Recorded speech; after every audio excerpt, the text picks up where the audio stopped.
Assalamualaikum warahmatullahi wabarakatuh, Prof. Jogi dan teman-teman semua. Dalam kesempatan kali ini, kami kelompok 9 akan mempresentasikan terkait Multinational Financial Management. Next. Dengan anggota kelompok sebagai berikut. Yang pertama, Rio Bintang Samudra, lalu saya sendiri Sekar Sheila, lalu Setia Pungki, Cynthia Natalia Sinai, Suryaniti Hasara, dan Mas Syahriar. Next. Topik yang akan kita bahas pada chapter ini antara lain yang pertama multinational or global corporation, yang kedua faktor yang membuat manajemen keuangan multinasional berbeda, yang ketiga nilai tukar, yang keempat nilai tukar dan perdagangan internasional, yang kelima sistem moneter internasional dan kebijakan nilai tukar, yang keenam perdagangan dalam valuta asing, yang ketujuh interest rate parity, yang kedelapan purchasing power parity, yang kesembilan inflasi, suku bunga, dan nilai tukar, yang ke-10 international money and capital market, yang ke-11 penganggaran modal multinasional, lalu struktur modal internasional, dan yang terakhir pengelolaan modal kerja multinasional. Next. Lalu intrinsic value in a global context. Dalam value ini, formula value ini, free cash flow dipengaruhi oleh nilai tukar, perbedaan budaya, dan sistem pengaturan negara asal. Selain itu, pasar keuangan global dan risiko politik dapat mempengaruhi WACC. Istilah perusahaan multinasional atau global digunakan untuk menggambarkan perusahaan yang beroperasi secara terintegrasi di sejumlah negara. Saat ini, jaringan perusahaan multinasional mengendalikan pangsa besar dan berkembang dari sumber daya teknologi, pemasaran, dan sumber daya produktif. Next. Alasan perusahaan go global yang pertama yaitu untuk memperluas pasar mereka. Hal ini karena kejenuhan pasar domestik dan peluang pertumbuhan sering lebih baik di pasar luar negeri. Dengan demikian, perusahaan-perusahaan seperti Coca-Cola dan McDonald's secara agresif berkembang ke pasar luar negeri dan perusahaan asing seperti Sony dan Toshiba sekarang mendominasi pasar elektronik konsumen Amerika Serikat. Lalu yang kedua, untuk mencari pasokan bahan baku baru. Hal ini merupakan cara langsung dan cara yang lebih murah untuk mengakses bahan baku. Banyak perusahaan minyak di Amerika Serikat seperti ExxonMobil memiliki anak perusahaan besar di seluruh dunia untuk memastikan akses ke sumber daya dasar yang diperlukan untuk mempertahankan lini bisnis utama perusahaan. Yang ketiga, untuk mencari teknologi baru. Perusahaan menjelajahi dunia, mencari keunggulan teknologi baru untuk desain baru dan keunggulan ilmiah. Lalu yang keempat, untuk mendapatkan efisiensi produksi. Perusahaan di negara-negara berbiaya tinggi mengalihkan produksi ke wilayah berbiaya rendah. Misalnya GM memiliki pabrik produksi dan perakitan di Meksiko, Korea Selatan, dan Singapura. Produsen Jepang mengalihkan sebagian produksi mereka ke negara-negara berbiaya rendah seperti Pacific Rim. Lalu yang kelima, untuk menghindari rintangan politik dan peraturan. Hindari peraturan atau tekanan politik yang berlebihan dari negara asal. Yang terakhir, untuk mengurangi risiko dengan diversifikasi.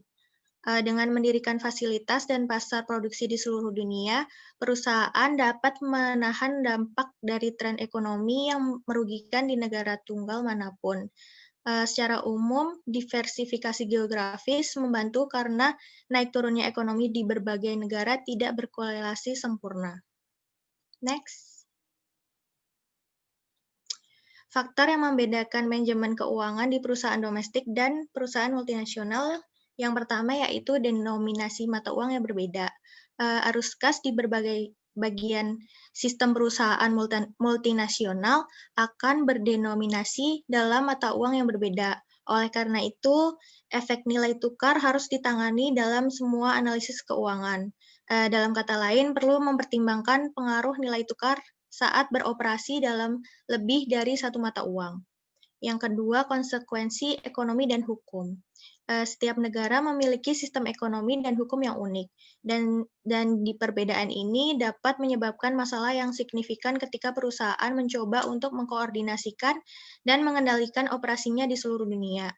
Misalnya perbedaan undang-undang perpajakan di antara negara-negara dapat menyebabkan transaksi ekonomi tertentu memiliki konsekuensi setelah pajak yang sangat berbeda, tergantung di mana transaksi itu terjadi.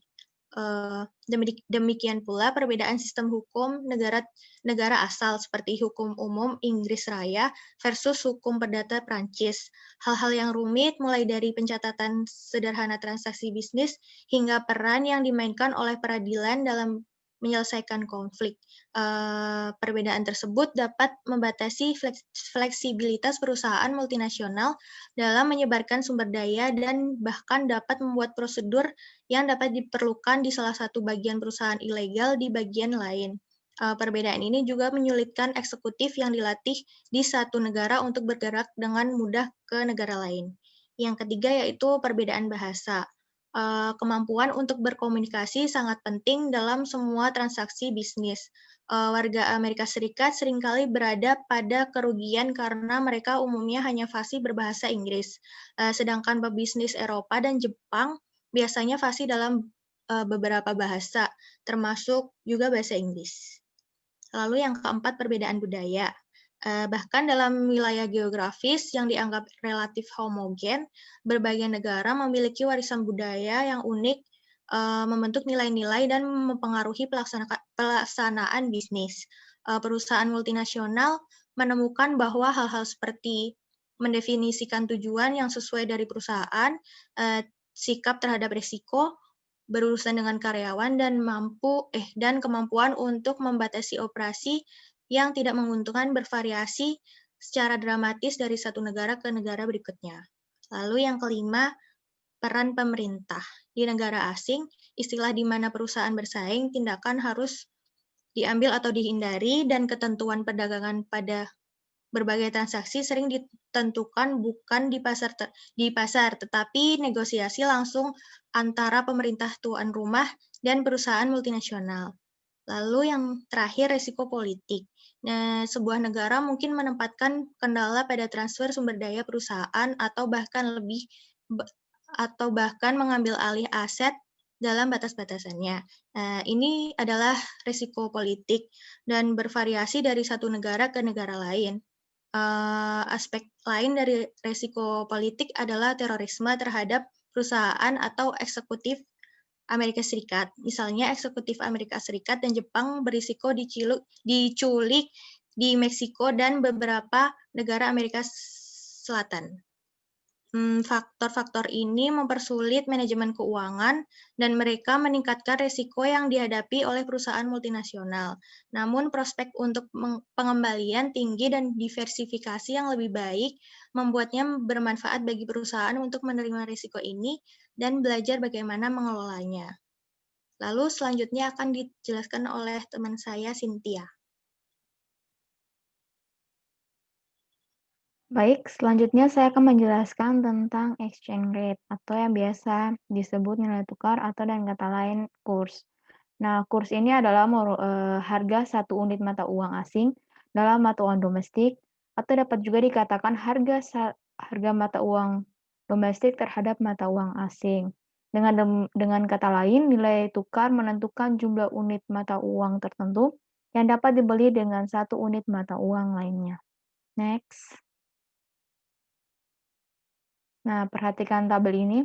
Di sini dilihat pada kolom 1 adalah jumlah dolar Amerika yang dibutuhkan untuk membeli satu unit mata uang asing.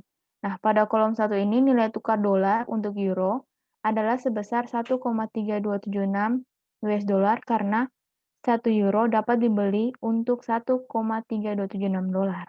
Sedangkan pada kolom kedua adalah menunjukkan nilai tukar jumlah mata uang asing yang dapat dibeli dengan 1 dolar Amerika. Ini disebut dengan kutipan tidak langsung. Seperti 1 dolar Amerika ditukar ke euro sebesar 0,7532 euro. Nah, pada prakteknya di perdagangan mata uang adalah menggunakan kutipan tidak langsung. Next. Direct versus indirect, kutipan langsung versus kutipan tidak langsung, di mana kutipan langsung adalah, menurut perspektif Amerika, kutipan di kolom pertama disebut kutipan langsung karena merupakan jumlah unit mata uang asing yang dapat dibeli oleh satu unit mata uang domestik. Nah, kutipan langsung sama dengan dolar per mata uang asing. Sedangkan indirect atau kutipan tidak langsung adalah kuotasi tidak langsung yang memberikan jumlah mata uang asing yang dibutuhkan untuk membeli satu unit mata uang dalam negeri. Next. Cross rate. Cross rate ini atau biasa juga artinya adalah nilai silang adalah nilai tukar antara dua mata uang yang tidak melibatkan dolar Amerika. Nah, dalam prakteknya nilai tukar silang biasanya dihitung berdasarkan nilai tukar dolar Amerika. Next. Selanjutnya di sini ada ilustrasi tentang nilai tukar, di mana misalkan seorang turis asal New York melakukan tur dari New York ke London, terus ke Paris, dan kemudian ke Jenewa. Dia kemudian terbang dari Montreal dan akhirnya kembali ke New York.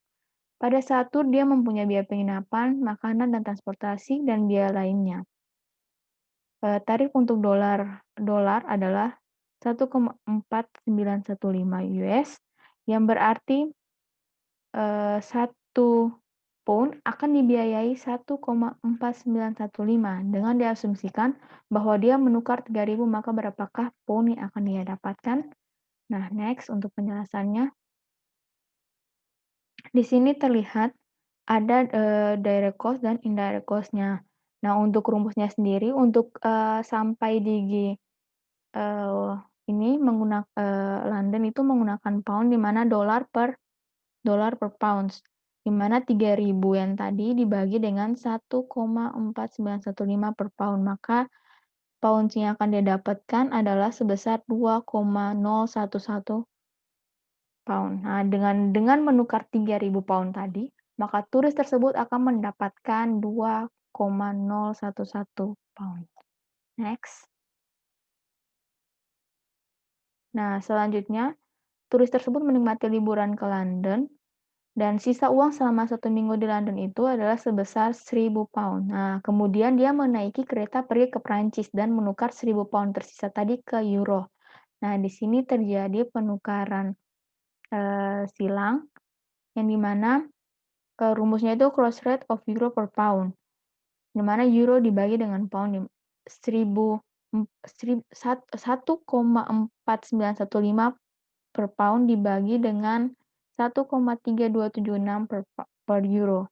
Maka yang akan didapatkan adalah 1,1235 euro per pound. Nah, turis tersebut akan menerima 1,123 euro untuk setiap pound Inggris.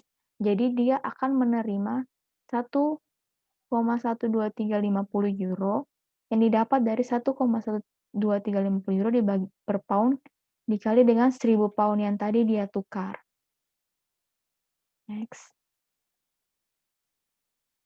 Selanjutnya juga turis tersebut memiliki sisa 800 euro ketika dia menyelesaikan tur di Prancis dan akan tiba di Jenewa. Nah, dia kembali perlu menentukan kurs silang.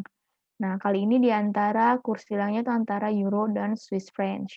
Yang di mana cross rate of Swiss francs per euro sama dengan Swiss francs bagi dolar dikali dolar per euro. Nah, SFR-nya itu 1,1370 per dolar dikali 1,3276 per euro. Nah, hasilnya diperoleh adalah 1,5095 Swiss francs per euro. Maka setiap 1 euro akan menerima SFR-nya 1,5095. Jadi dia akan menerima 1,20760. Nah, next. Turis tersebut juga memiliki sisa dari sisa 500 franc Swiss ketika dia meninggalkan Jenewa dan tiba di Montreal. Nah, di sini dia akan sekali lagi melakukan kurs silang antara franc Swiss dan dolar Kanada. Nah, untuk penyelesaiannya, ini merupakan pengambilan dari kutipan tidak langsung untuk franc Swiss, di mana SFR 1,1370 per dolar, dan kutipan tidak langsung untuk dolar Kanada adalah 1,0 $1,2139 per dolar Kanada per dolar Amerika dengan perhitungan sebagai berikut. Di sini cross rate of Canadian dollars per Swiss francs, Canadian dollars per US dollar dibagi Swiss francs per US dollar. Maka 1,2139 Kanada dolar per US dollar dibagi SFR 1,1370 per US dollar dan hasilnya diperoleh 1,0676 Kanada dolar per Swiss francs. Maka turis tersebut akan menerima $533,80 Kanada. Kenapa demikian? Didapat dari 1,0676 dolar Kanada per franc Swiss tadi dikali dengan 500 franc Swiss sisa uang yang tadi. Next. Nah, setelah meninggalkan Montreal dan tiba di New York, turis tadi memiliki sisa $100 Kanada. Pada saat ini juga dia akan melakukan kurs yang dimana melihat kutipan tidak langsung untuk dolar Kanada dan mengubah dolar Kanada menjadi dolar Amerika. Adalah dengan perhitungan sebagai berikut, di mana 100 Canadian dollars sama dengan 100 Canadian dollars dibagi 1,2139 Canadian dollars per US dollar. Maka sisanya akan diperoleh 82,38. Dengan demikian, uang sisa yang dari turnya selama beberapa negara itu dan kembali ke New York adalah sebesar 82,38 US. Next. Nah, dari penjelasan ilustrasi tadi, dapat dibuat kesimpulan bahwa pertama, diasumsikan bahwa turis tersebut harus menghitung semua cross rate, di mana untuk transaksi retail biasanya ditampilkan nilai silang secara langsung, bukan serangkaian nilai dolar. Nah, kesimpulan yang kedua, diasumsikan bahwa nilai tukar tetap konstan dari waktu ke waktu. Sebenarnya nilai tukar berbeda tiap hari dan seringkali secara dramatis. Selanjutnya lebih banyak tentang fluktuasi nilai tukar di bagian selanjutnya dan akhirnya diasumsikan bahwa tidak ada biaya transaksi yang terlibat dalam pertukaran mata uang. Next. Kunci nilai tukar mata uang, di mana sini dapat dilihat di tabel 17.2 ini. Ada beberapa negara dengan beberapa nilai tukarnya, di mana dari dolar, euro, pound, SF francs, peso, yen, dan dolar Kanada. Nah, dengan dari tabel ini, kita bisa melihat bahwa yang pertama, kolom 1 memberikan kutipan tidak langsung untuk dolar, yaitu unit mata uang asing yang dapat dibeli dengan $1 Amerika. Contohnya, 1 dolar akan membeli 0,7532 euro atau 1,137 franc Swiss, dan ini konsisten dengan tabel 17.1 yang tadi. Selanjutnya, yang kedua adalah di mana kolom lain menunjukkan jumlah unit mata uang lain yang dapat dibeli dengan 1 pound, 1 franc Swiss, dan lain-lain. Misalnya, kolom euro menunjukkan bahwa 1 euro akan membeli 1,6116 dolar Kanada atau 131,246 yen Jepang atau 1,3276 dolar Amerika. Nah, baris menunjukkan kutipan langsung yaitu jumlah unit mata uang negara yang tercantum dari kolom kiri diharuskan membeli 1 unit mata uang yang terdaftar di baris atas. Nah, baris terbawah sangat penting bagi perusahaan Amerika. Seperti ini menunjukkan kutipan langsung untuk dolar Amerika. Nah, baris ini juga konsisten dengan kolom 1 pada tabel 17.1 tadi. Yang keempat, di mana bahwa perhatikan bahwa nilai-nilai pada baris paling bawah tabel 17.2 tadi adalah kebalikan dari nilai yang sesuai dengan kolom pertama.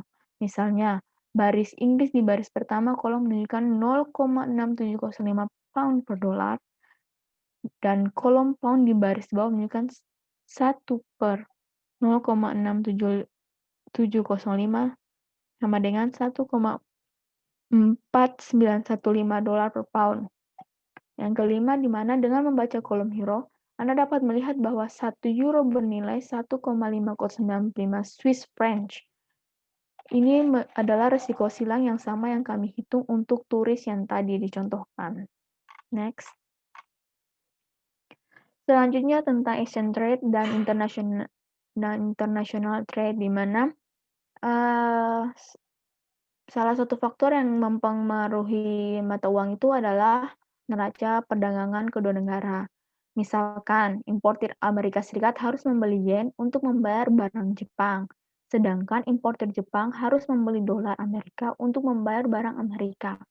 Nah, jika importir Amerika dari Jepang melebihi ekspor ekspor Amerika ke Jepang, kemudian Amerika akan mengalami defisit perdagangan dengan Jepang dan dilaksanakan menjadi permintaan yang lebih besar untuk yen daripada dolar. Nah, yang selanjutnya tentang pergerakan modal. Pergerakan modal juga berpengaruh terhadap permintaan mata uang. Misalnya suku bunga Amerika Serikat yang lebih tinggi dan yang daripada yang ada di Jepang. Nah, untuk memanfaatkan suku bunga Amerika yang tinggi, Jepang Bank, perusahaan dan individu canggih akan membeli dolar dengan yen dan kemudian gunakan dolar tersebut untuk membeli sekuritas Amerika dengan imbal hasil tinggi. Nah, ini akan menciptakan permintaan dolar yang lebih besar daripada yen. Yang ketiga adalah adanya campur tangan pemerintah. Maksudnya di sini adalah di mana pemerintah mencampur tangan dalam hal harga yang relatif, di mana harga relatif yen dan dolar akan berfluktuasi sebagai respon terhadap perubahan penawaran dan permintaan. Dengan cara yang hampir sama, bahwa harga barang konsumen berfluktuasi. Misalkan, jika konsumen Amerika meningkatkan permintaan mereka akan memproduksi elektronik Jepang. Kemudian seiring dengan peningkatan permintaan yen akan menyebabkan nilainya meningkat relatif terhadap dolar. Nah, situasi ini adalah merupakan penguatan yen akan disebabkan oleh kekuatan ekonomi fundamental. Nah, intervensi pemerintah ini juga menyebabkan nilai rendah secara artifisial juga berkontribusi terhadap inflasi, yang dimana ketika pemerintah menciptakan mata uang untuk dijual ke pasar terbuka, ini meningkatkan jumlah uang beredar dan semua hal lainnya yang tetap konstan. Nah, peningkatan jumlah uang yang beredar ini menyebabkan lebih banyak inflasi. Dengan demikian, ketika menahan nilai mata uang secara artifisial, merangsang ekspor tetapi tidak mengorbankan potensi overheating dan inflasi ekonomi. Next.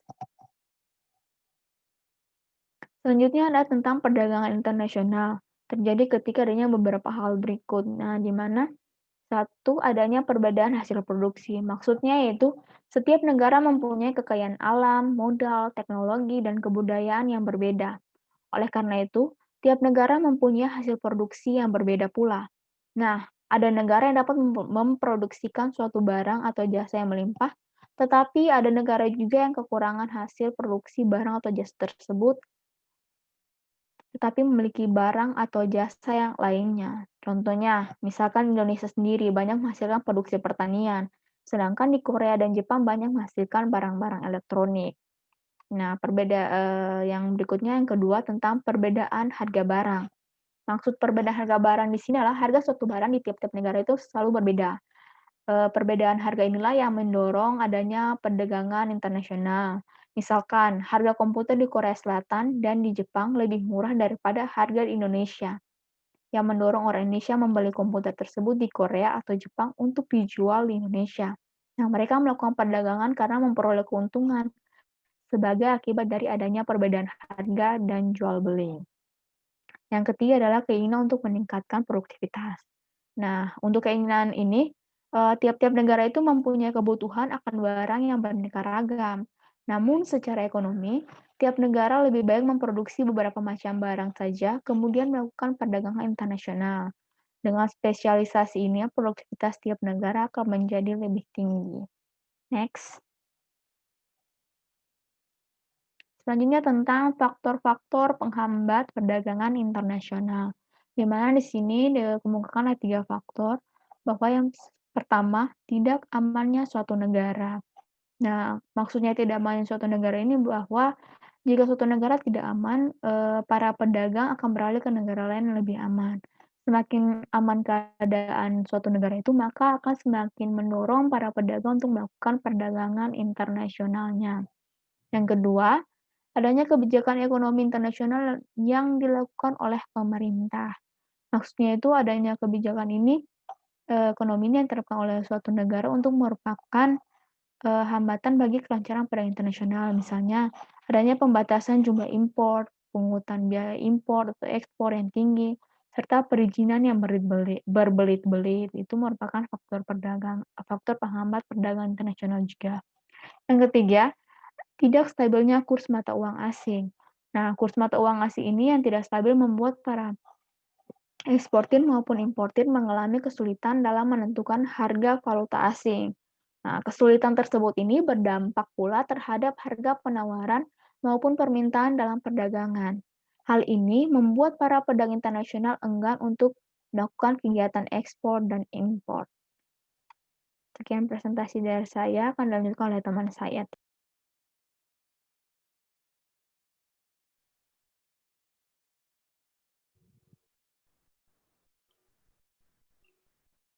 Baik, selanjutnya saya akan menjelaskan tentang sistem moneter internasional dan kebijakan nilai tukar.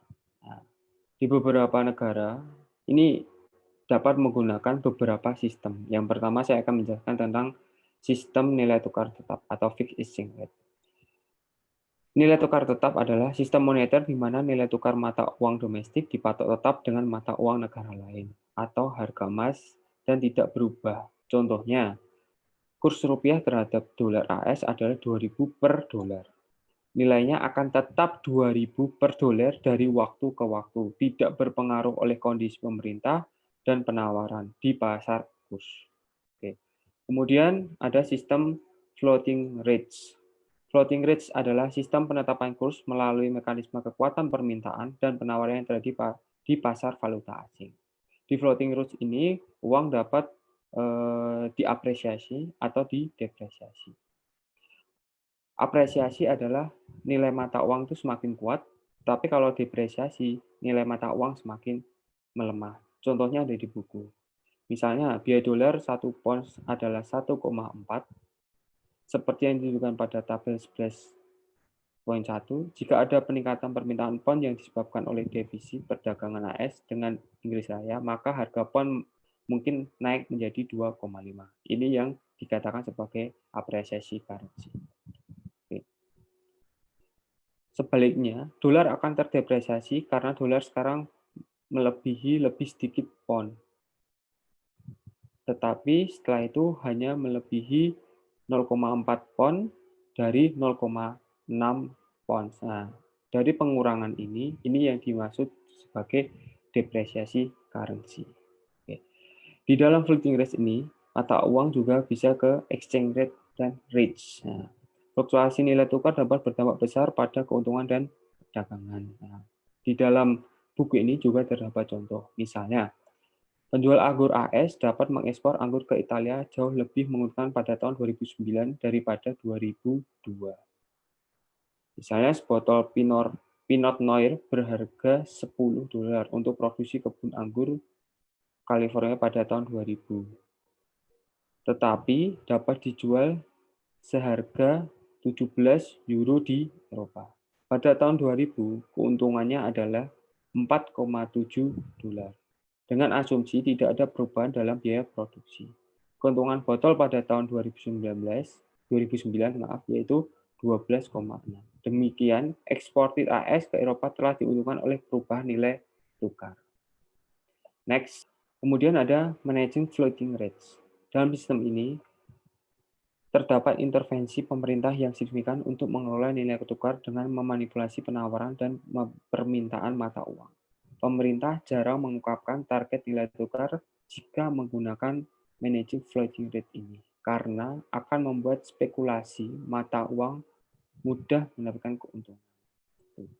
Kemudian ada fixed exchange rates. Sistem ini didapatkan dengan cara mengkaitkan nilai tukar mata uang suatu negara dengan mata uang negara lain, atau sejumlah mata uang tertentu. Nilai tukar mata uang bergerak mengikuti perubahan nilai mata uang negara yang ditambahkan. Dari page exchange rate ini, mata uang dapat terjadi devaluation atau revaluation. Devaluation mata uang adalah penurunan yang disengaja dari nilai tukar resmi suatu negara dan menetapkan nilai tetap baru sehubung dengan referensi mata uang asing. Kalau revaluation adalah kenaikan signifikan nilai tukar resmi suatu daerah terkait dengan mata uang asing Proses revaluasi hanya dapat dilakukan oleh bank sentral dengan revaluasi tersebut. Kemudian ada convertible versus non-convertible sekuritas.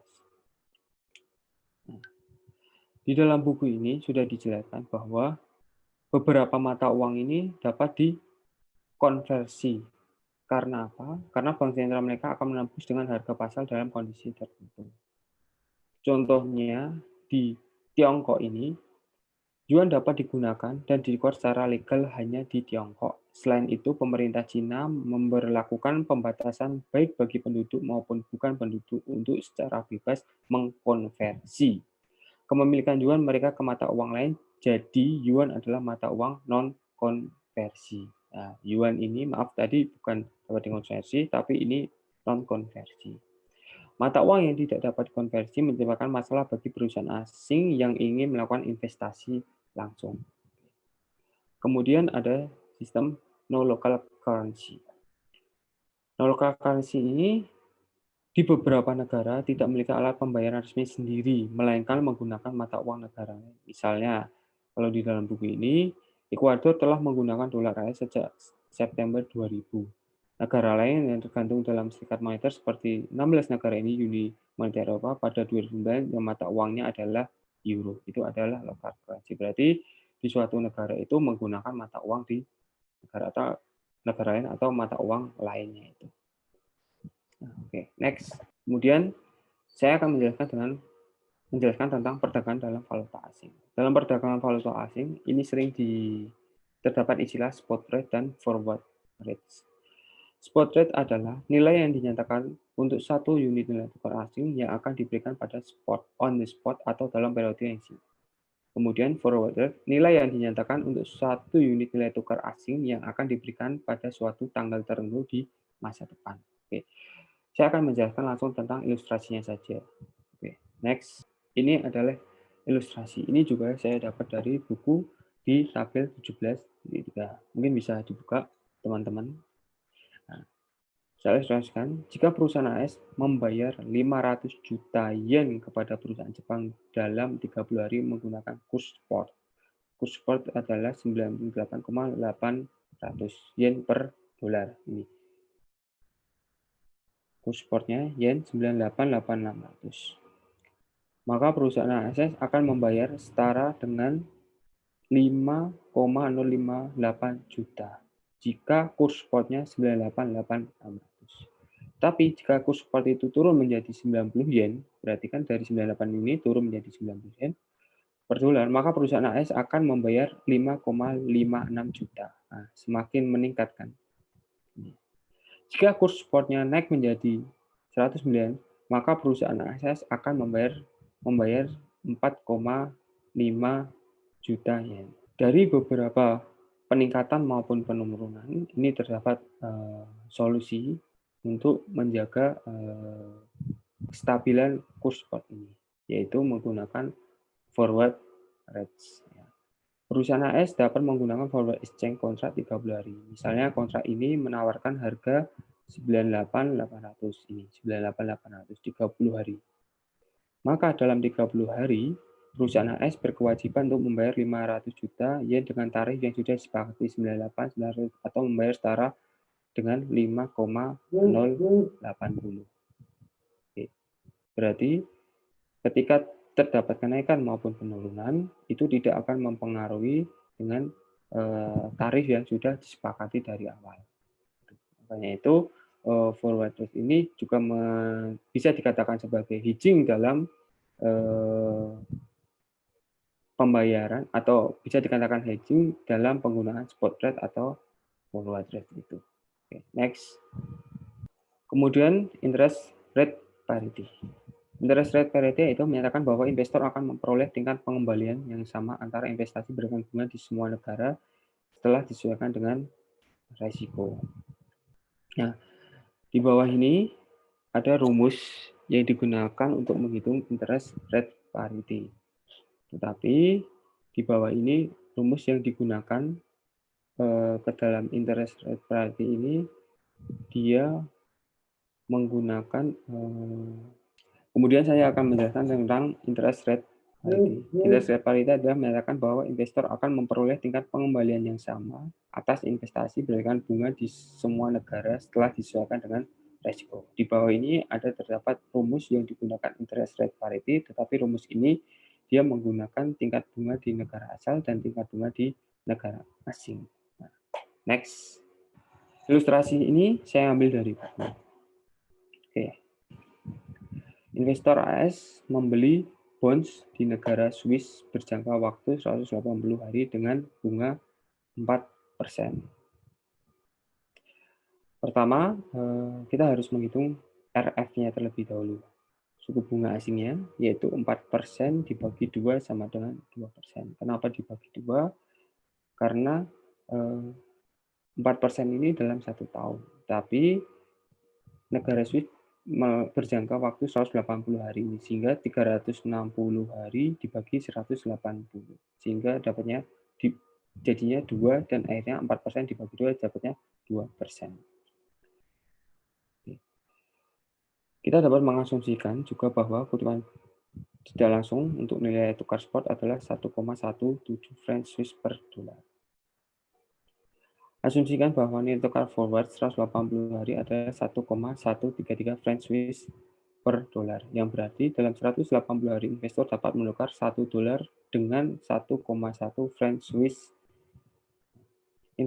Investor AS dapat menerima pengembalian tahunan 4% dalam denominasi franc Swiss, tetapi jika dia pada akhirnya ingin mengkonsumsi barang di Amerika Serikat, maka franc Swiss tersebut harus dikonversi ke dolar. Pengembalian dolar atas investasi tergantung oleh karena itu pada apa yang terjadi pada nilai tukar selama 6 bulan ke depan. Terus kemudian ketika terjadi pengaruh atau terjadi pada nilai tukar selama 6 bulan ke depan, investor dapat mengunci pengembalian dolar dengan menjual mata uang asing di pasar berjangka. Misalnya investor secara bersamaan dapat melakukan hal-hal berikut. Nah, yang tampil nomor 2 ini caranya untuk menjaga biar nilai tukar itu tidak terlalu berubah. Pertama, mengkonversi 1000 US dollar menjadi 1,137 franc Swiss dengan cara 1000 dikali 1,1370. Kemudian investasikan franc Swiss ke dalam obligasi Swiss 180 hari yang memiliki pengembalian tahunan 4% atau pengembalian tahunan 2%. Investasi ini akan membayar 1,159 franc Swiss dalam 180 hari dengan rumus 1,1 dikali 1,02. Kemudian menukar franc Swiss dalam 180 hari dengan nilai tukar forward rate dengan total 1,023. Rumusnya 1,15 dibagi 1,1 dikali franc Swiss per dolar kali ini franc Swiss akan menjadi 1,023,51. Oleh karena itu, investasi ini diharapkan menghasilkan pengembalian 180 hari dalam dolar sebesar 23,51 dibagi 1000 dolar sama dengan 2,351%. Pengembalian tahunan nominalnya 2 kali 2,351 sama dengan 4,702. Dalam hal ini, 4% yang diharapkan 4,7 berasal dari obligasi itu sendiri, sementara 0,7 muncul karena pasar percaya bahwa franc Swiss akan menguat relatif terhadap dolar. Perhatian dengan menguji forward rate hari ini, investor telah menghilangkan semua resiko nilai tukar. Dan karena Swiss rate diasumsikan di base default, investor pasti akan memperoleh pengembalian dolar tahun 4,7.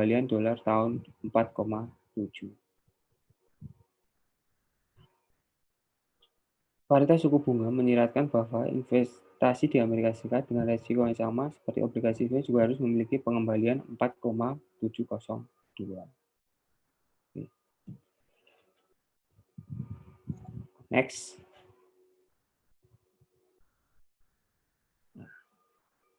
Kemudian ketika menggunakan suku bunga periodik.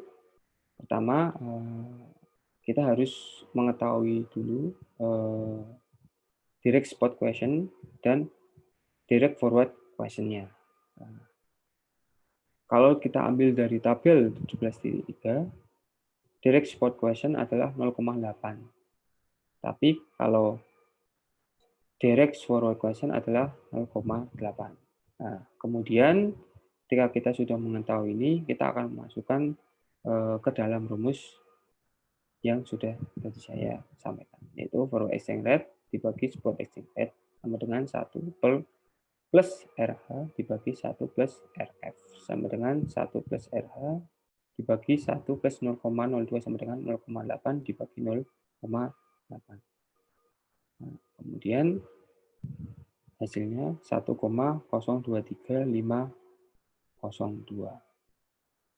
Nah, sehingga dapat disimpulkan bahwa tingkat bunga rumah periodik adalah 2,3 dan tingkat bunga rumah tahunan adalah 2,3502, ini 2,3502 dikali 2 sama dengan 4,7. Setelah memberikan nilai tukar, varietas suku bunga menyatakan bahwa obligasi di negara asal dan negara asing harus memiliki tingkat pengembalian aktual yang sama dalam mata uang investor. Dalam contoh ini, obligasi AS harus menghasilkan 4,7% untuk memberikan pengembalian yang sama seperti obligasi di Swiss 4%.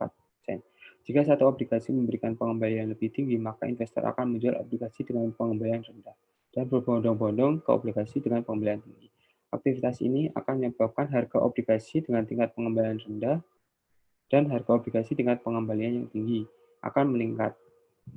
Efek ini akan berlanjut sampai kedua obligasi kembali memiliki pengembalian yang sama setelah memperhitungkan nilai tukar. Dengan kata lain, varietas suku bunga mensiratkan bahwa investasi di Amerika Serikat dengan risiko yang sama dengan obligasi Swiss harus memiliki pengembalian nilai dolar 4,7. Oke, next. Oke, kemudian akan dijelaskan oleh teman saya. Terima kasih. Oke, terima kasih Mas Surya. Kali ini saya akan melanjutkan paparan ya, yaitu membahas tentang purchasing power parity. Jadi purchasing power parity ini merupakan konsep ekonomi untuk menyetarakan harga dari sekumpulan barang yang identik di berbagai lokasi yang berbeda. Nah, konsep ini didasarkan pada hukum satu harga. Hukum tersebut menyatakan bahwa harga barang yang sama di dua negara yang berbeda akan sama jika dinilai dengan mata uang yang sama. Nah, hukum tersebut juga mengasumsikan tidak adanya biaya transportasi, biaya transaksi, dan biaya hambatan perdagangan lainnya. Next, Mas. Lalu, mengapa sih purchasing power parity ini menjadi penting? Nah, pertama, purchasing power parity ini banyak digunakan untuk mengkonversi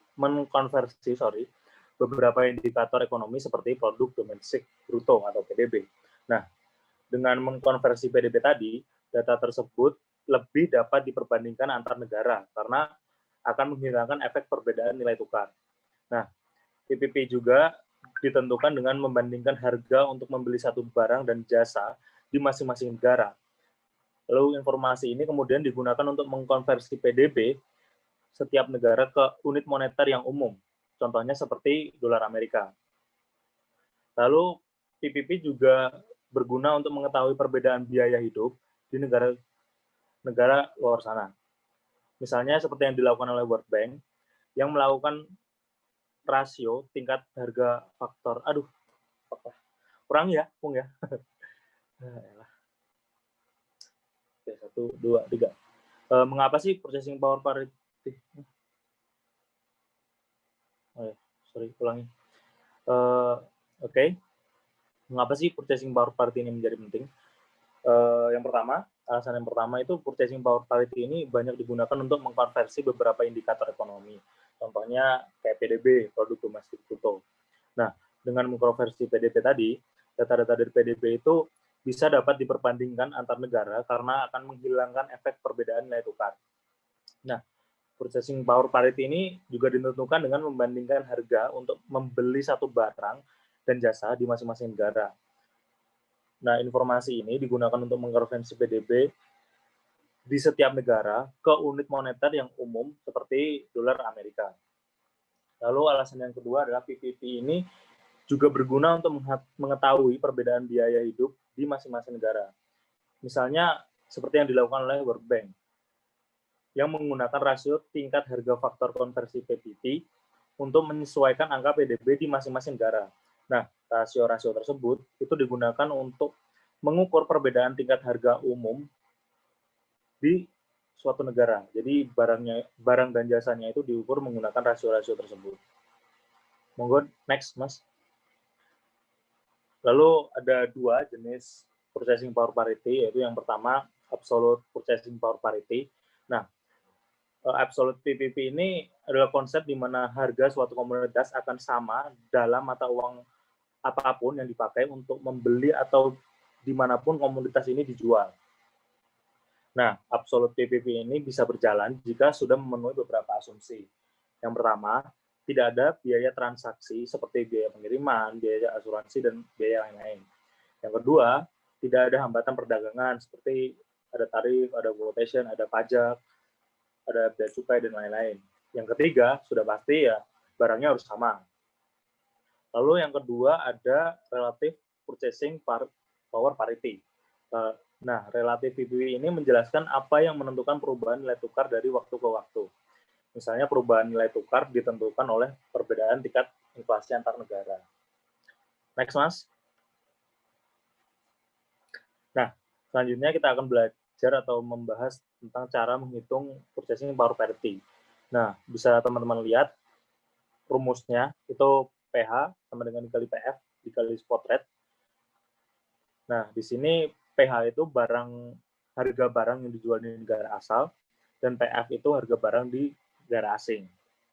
Next, Mas. Nah, ini soalnya. Misalkan seorang konsumen ingin membeli sepatu balet dengan harga $200. Nah, sedangkan saat ini spot rate-nya itu 1 euro sama dengan 1,3602. Nah, jika konsep purchasing power parity ini diterapkan, berapa euro yang harus dibayar oleh konsumen jika dia ingin membeli sepatu balet tersebut di Eropa. Nah, dari soal tersebut kita bisa analisis PH-nya berapa atau harga barang di negara asalnya berapa, yaitu 200. Lalu spot rate-nya itu ada 1 euro sama dengan 1,3602. Jadi kita tinggal masukin ke rumusnya aja. PH sama dengan PF dikali spot rate, PH-nya 200, PF-nya belum ketahuan, spot rate-nya 1,3602, dan hasilnya adalah PF sama dengan 147 sekian. Nah, jadi kesimpulannya adalah jika konsumen itu pengen beli sepatu balet di Eropa, konsumen tersebut harus membayar sebesar 147 euro. Next, Mas. Aduh. Oke, kita akan masuk ke inflation, interest rate, dan exchange rate. Nah, tingkat inflasi ini dapat memiliki dua implikasi bagi perusahaan multinasional. Yang pertama adalah tingkat inflasi dapat mengaruhi biaya produksi yang akan datang di dalam negara maupun di luar negeri. Nah, kenapa bisa begitu? Karena mata uang di suatu negara yang punya inflasi lebih tinggi di Amerika, itu secara definisi mata uang tersebut akan terdepresiasi dari dolar Amerika tersebut. Nah, sebaliknya, jika mata uang tersebut tingkat inflasinya lebih kecil, maksudnya berada di negara yang lebih kecil inflasinya daripada Amerika, mata uang tersebut akan terapresiasi terhadap dolar. Lalu yang kedua, dampaknya adalah inflasi berdampak penting pada tingkat bunga relatif dan nilai tukar. Nah, tingkat bunga di setiap negara itu sebagian besar ditentukan oleh tingkat inflasinya. Jadi negara-negara dengan tingkat inflasi yang lebih tinggi daripada Amerika akan memiliki bunga yang lebih tinggi. Untuk paparan yang selanjutnya akan dilanjutkan oleh teman saya. Terima kasih. Monggo, di next. Oke, terima kasih Mas Rio. Selanjutnya saya mencoba untuk memaparkan berkaitan dengan international money and capital market. Jadi di sini itu berkaitan dengan perputaran uang yang terjadi di lebih dari satu negara. Jadi di pasar internasional itu memiliki kesempatan yang lebih baik untuk meningkatkan dan menginvestasikan modalnya dibandingkan pasar domestik yang ada. Jadi salah satu cara warga Amerika itu untuk berinvestasi di pasar dunia adalah dengan membeli saham perusahaan multinasional milik Amerika yang berinvestasi langsung di luar negeri. Seperti contoh-contohnya itu sekuritas asing ya, berupa saham, obligasi, atau instrumen pasar uang yang diterbitkan oleh perusahaan asing. Jadi investasi sekuritas ini lebih dikenal sebagai investasi portofolio. Jadi berbeda kalau misalkan kita melihat orang untuk berinvestasi berupa aset. Nah, selanjutnya terdapat namanya euro dollar market. Nah, ini merupakan salah satu pasar internasional dari awalnya itu Amerika dan Eropa. Jadi euro dollar itu merupakan dolar Amerika yang didepositokan di sebuah bank yang berada di luar Amerika. Kenapa kok disebut euro dollar? Nah, tadi kan saya sudah sebutkan berkaitan dengan Amerika dan Eropa. Karena pertama kali itu kondisi ini itu bahwa uang Amerika itu didepositokan di negara Eropa. Tetapi kalau semakin ke sini itu semakin terlihat bahwa setiap uang dolar Amerika yang didepositokan di luar Amerika disebutnya ya euro dollar. Nah, contohnya apa? Yaitu ada bank tempat penyetoran dilakukan mungkin bank non Amerika seperti Barclays Bank di London, cabang asing dari Bank Amerika. Ada juga seperti Bank Citibank di Paris atau bahkan cabang asing dari bank negara ketiga seperti Barclays di Munich. Nah, jadi sebagian besar simpanan euro dolar ini itu besar-besar. Dilihat dari contoh yang ada di dalam buku itu kisaran 500.000 dolar atau lebih dan dia memiliki jatuh tempo sampai dengan 1 tahun. Kemudian berkaitan dengan selanjutnya itu international bond atau obligasi internasional. Nah, di mana di sini itu memiliki 2 jenis obligasi. Yang pertama adalah obligasi asing. Apa itu obligasi asing?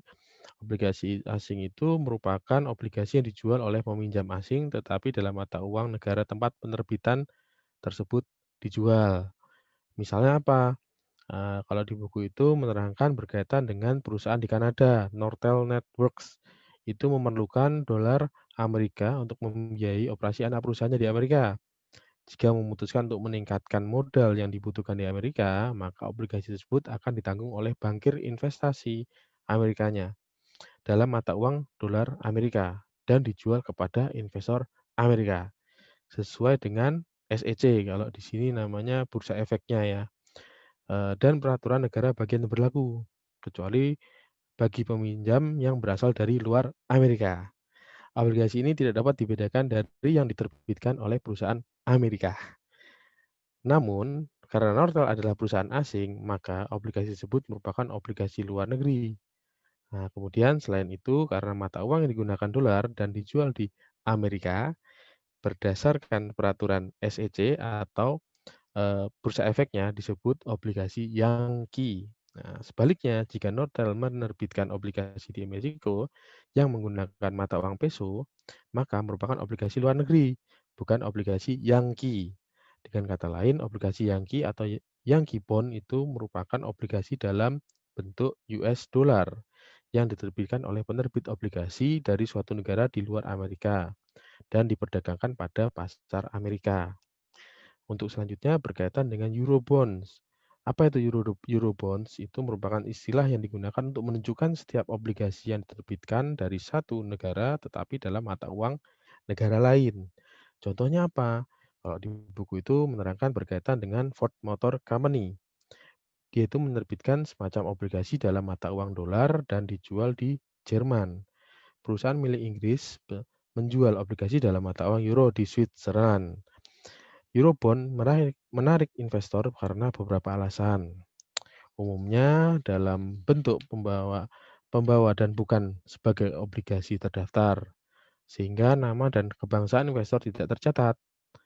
Individu yang menginginkan anonimitas, jadi dia tidak ingin diketahui baik karena alasan pribadi atau atau dengan kaitannya penghindaran pajak ya, lebih menyukai terkait dengan Eurobond ini.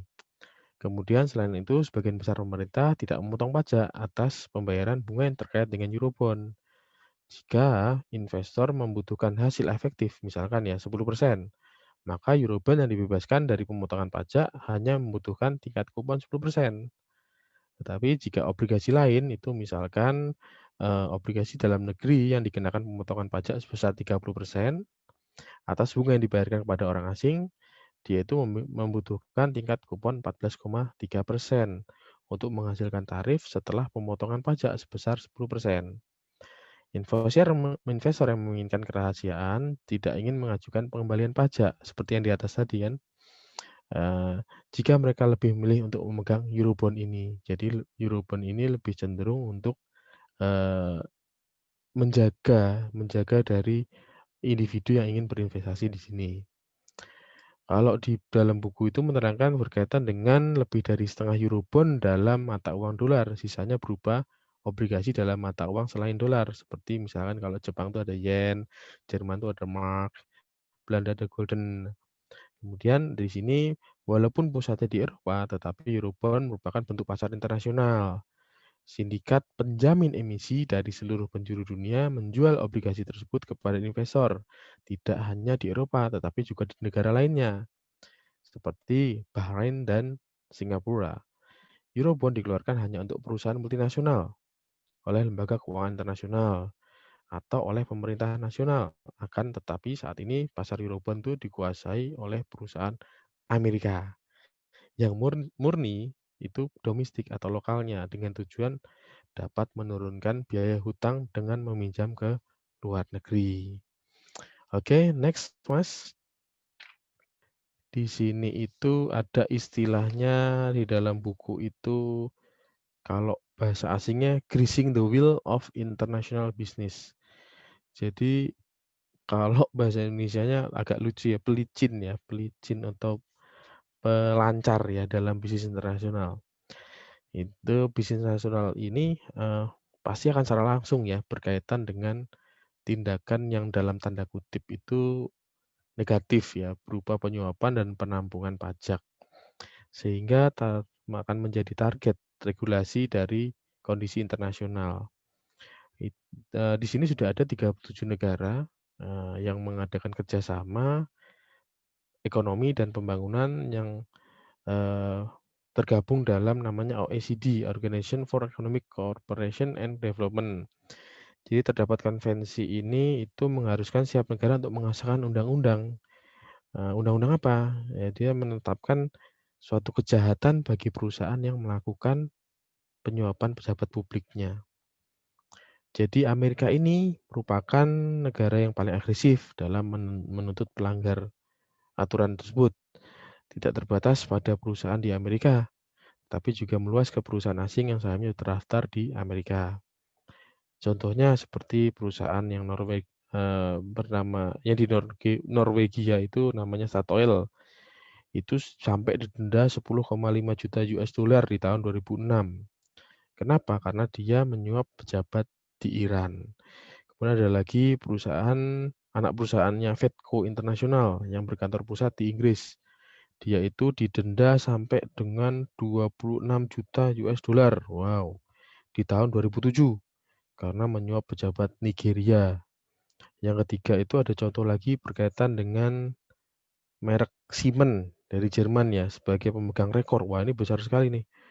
Dia nggak juta lagi, tapi miliar dolar di tahun 2009 yang harus dibayarkan kepada regulator di Amerika dan Jerman.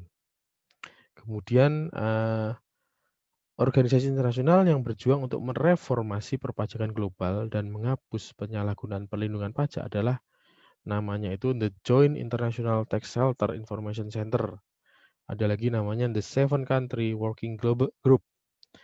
Dan lagi yang terakhir itu ada The Leeds Castle Group, di mana organisasi internasional ini memiliki tujuan ya untuk apa? Meningkatkan transparansi, penghapusan pajak berganda, dan penghapusan tax haven.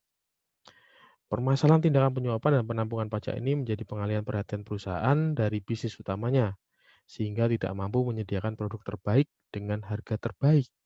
Serta permasalahan ini juga mengurangi transparansi di pasar modal yang akan mempersulit investor-investor.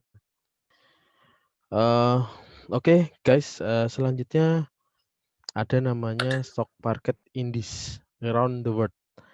Itu di sini itu di buku itu terdapat 1, 2, 3, 4, 5, 6 contoh dari pasar saham di dunia.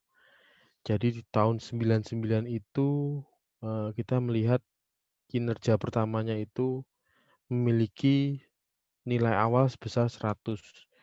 Kemudian setelah 10 tahun itu terlihat bahwa India itu mengalami peningkatan yang paling tinggi dibandingkan dengan yang lain. Yang paling rendah adalah Jepang. Nah, ini merupakan indikasi terlihat bahwa di India lebih cenderung banyak terjadi internasional market-nya. Pasar internasional lebih cenderung pasar saham internasional. Oke, selanjutnya next. Nah, contohnya itu pasar saham internasional itu perusahaan non-Amerika menjual saham di Amerika karena sumber modal yang jauh lebih besar daripada di negara asalnya, di mana perusahaan Amerika juga memanfaatkan pasar asing karena ingin menciptakan kehadiran pasar ekuitas untuk menemani operasinya di negara non-Amerika tersebut. Perusahaan multinasional besar juga terkadang menerbitkan saham baru secara bersamaan di banyak negara. Misalnya apa? Ada namanya Alcan Aluminium, itu perusahaan dari Kanada. Dia menerbitkan saham baru di Kanada, Eropa, dan Amerika Serikat secara bersamaan. Di sini ini terindikasi dia menggunakan sindikat penjaminan emiten yang berbeda di setiap pasarnya. Oke, selanjutnya next. Ada namanya multinational capital budgeting. Ini faktor internasional itu dia mempengaruhi pengambilan keputusan utama perusahaan dalam melakukan penganggaran modalnya. Seperti apa? Yang pertama itu ada exposure resiko, yang kedua adalah estimasi arus kasnya, yang terakhir ada analisis proyek. Next, Mas. Jadi kita bisa lihat berkaitan dengan penjelasannya untuk exposure resiko itu terdapat 2 resiko. Yang pertama ada resiko nilai tukar, yang kedua adalah resiko politik. Nah, kalau terkait dengan resiko nilai tukar, itu dia menyangkut nilai arus kas dasarnya dalam mata uang asal perusahaan induk, sehingga arus kas yang diproyeksikan harus diterjemahkan ke dalam dolar dengan nilai tukar yang diharapkan di masa depannya.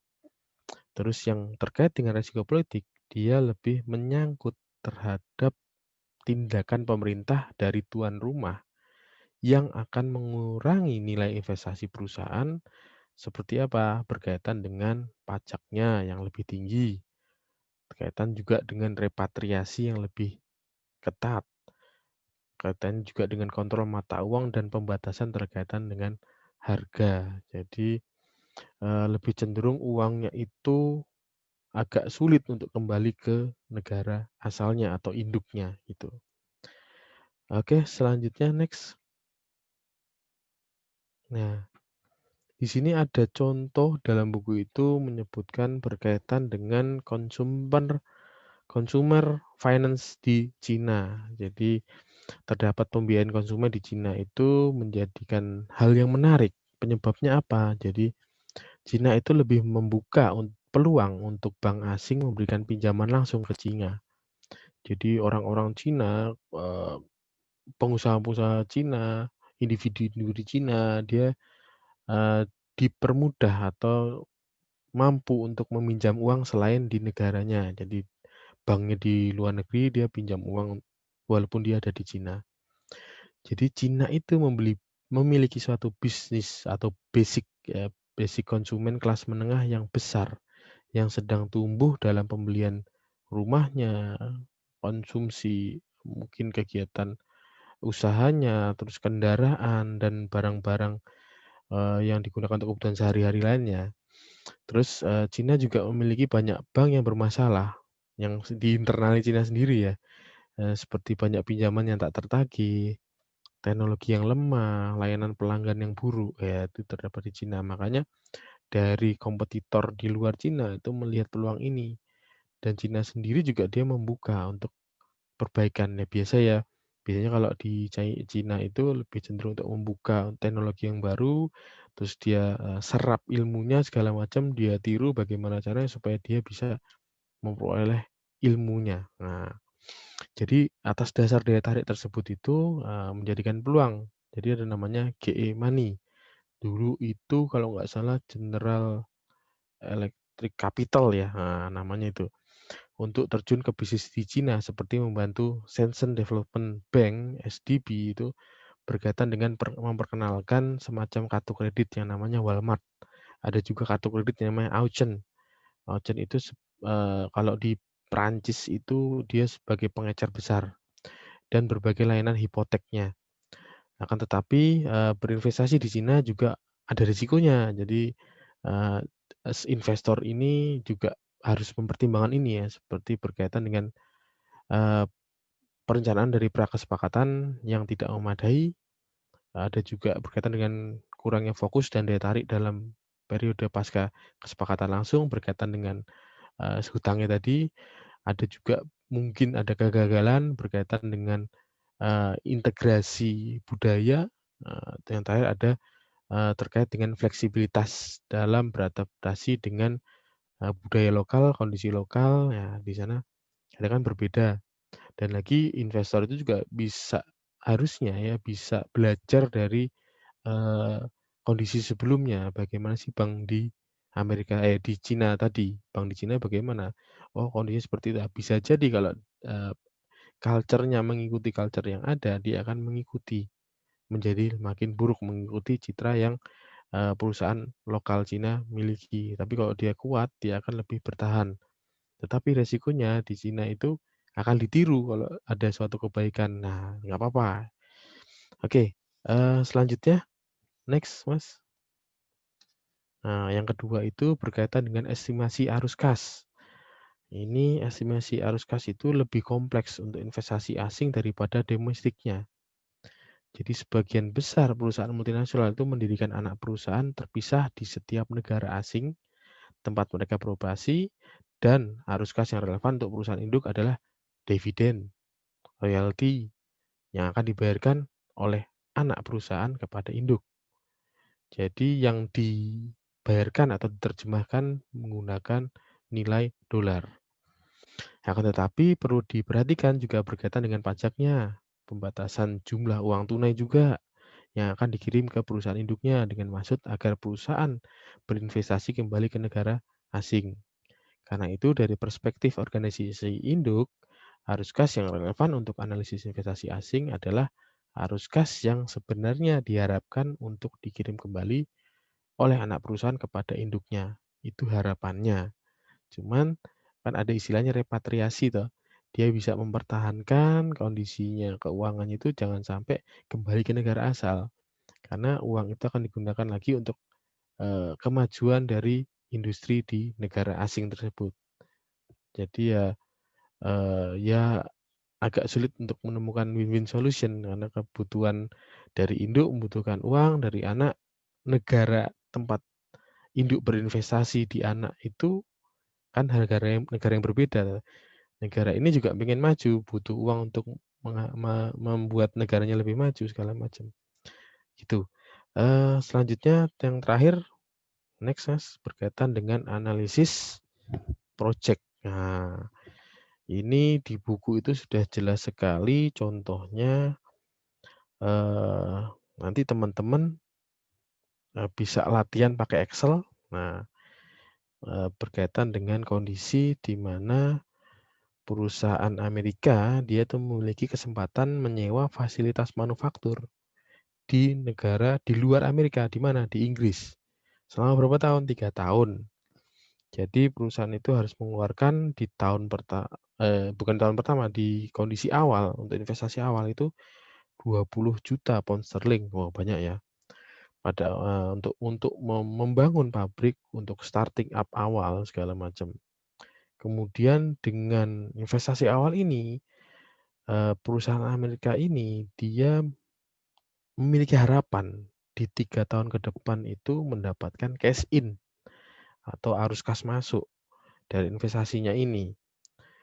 tahun pertama itu dia punya harapan, bisa dilihat ya di tabel 17.5 itu cash flow in dalam pound sterling itu tahun pertama 7 pound sterling, 7 juta maksudnya, 7 juta pound sterling, yang tahun kedua 9 juta pound sterling, dan ketiga itu 11 juta pound sterling.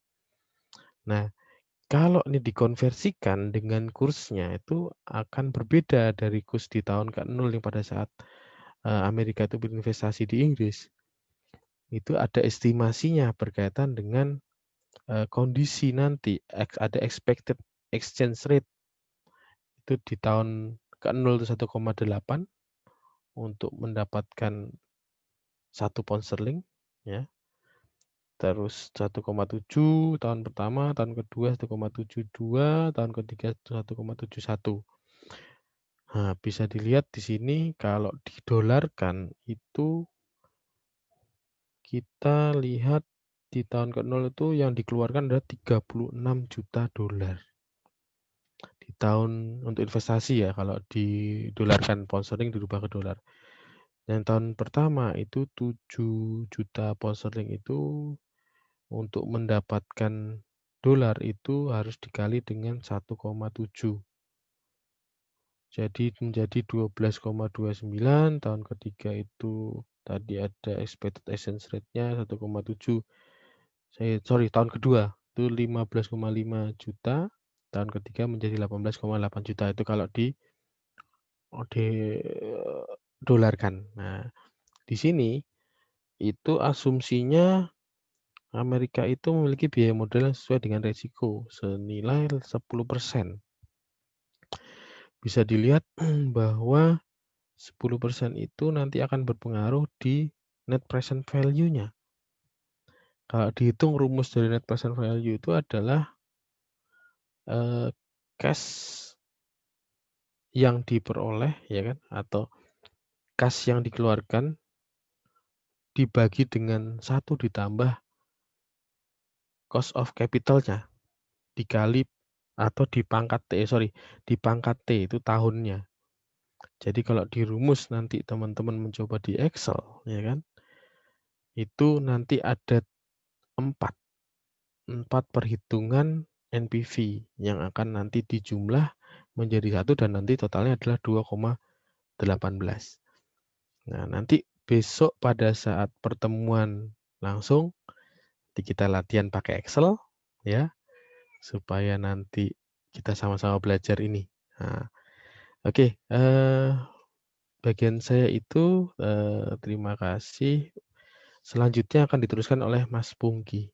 Monggo Mas Pungki. Selanjutnya saya akan mempresentasikan tentang mengukur struktur modal perusahaan. Di sini terdapat tabel 17,6 dari hasil penelitian dari Rajan dan Singales yang menunjukkan adanya banyak cara untuk mengukur struktur modal perusahaan. Bisa dilihat dari kolom pertama bahwa tampaknya perusahaan Jerman dan Jepang memiliki pengaruh yang lebih tinggi daripada perusahaan Amerika Serikat. Terus yang kolom kedua, di mana struktur modal diukur dengan hutang berbunga terhadap total aset. Terlihat bahwa perusahaan, jadi Jerman leverage-nya lebih rendah daripada perusahaan Amerika Serikat dan Jepang. Selanjutnya pada kolom 3 dan 4, secara keseluruhan bukti menunjukkan bahwa perusahaan di Jerman dan Inggris cenderung memiliki pengaruh yang lebih rendah dan bahwa perusahaan di Kanada tampaknya memiliki pengaruh yang lebih besar daripada perusahaan di Amerika Serikat, Prancis, Italia, dan Jepang. Jadi kesimpulan dari empat kolom tersebut yang terakhir didukung oleh data yang terakhir rasio waktu rata-rata pendapatan bunga untuk perusahaan di jumlah negara itu berbeda-beda. Selanjutnya, untuk pengelolaan modal kerja multinasional, yang pertama ada manajemen kas, manajemen kredit, dan manajemen persediaan. Jadi manajemen kas itu adalah sistem pengelolaan kas perusahaan agar tersedia kas yang memadai. Selanjutnya, sasaran dari manajemen kas di perusahaan multinasional terdapat 3. Yang pertama, untuk mempercepat penagihan, memperlambat pengeluaran, sehingga memaksimalkan selisih bersih. Yang kedua, untuk memindahkan kas secepat mungkin dari bagian-bagian bisnis yang tidak membutuhkan ke bagian-bagian yang membutuhkan kas tersebut. Yang ketiga, untuk memaksimalkan tingkat pengembalian setelah pajak dan disesuaikan dengan risiko atas saldo kas sementara. Selanjutnya, manajemen kredit. Yang pertama, manajemen kredit merupakan cara mengelola pemberian kredit melalui dari kredit tersebut diberikan hingga kredit tersebut lunas. Yang kedua, manajemen kredit di perusahaan multinasional lebih kompleks dibandingkan nasional karena pemberian kredit menjadi lebih berisiko untuk adanya gagal bayar. Selanjutnya yang terakhir, perusahaan multinasional memikirkan fluktuasi nilai tukar antara saat penjualan dilakukan dengan saat tagih piutang. Selanjutnya, manajemen persediaan. Manajemen persediaan berfungsi untuk menjaga dan mengatur persediaan yang dimiliki oleh perusahaan. Yang kedua, manajemen persediaan dalam perusahaan multinasional harus memperhatikan karena masalah lokasi fisik dari persediaan dan nilai tukar yang dapat mempengaruhi kebijakan persediaan. Yang terakhir, faktor yang dapat mempengaruhi adalah adanya kuota impor atau ekspor yang berdampak pada pengenaan pajak. Sekian, terima kasih presentasi dari kami.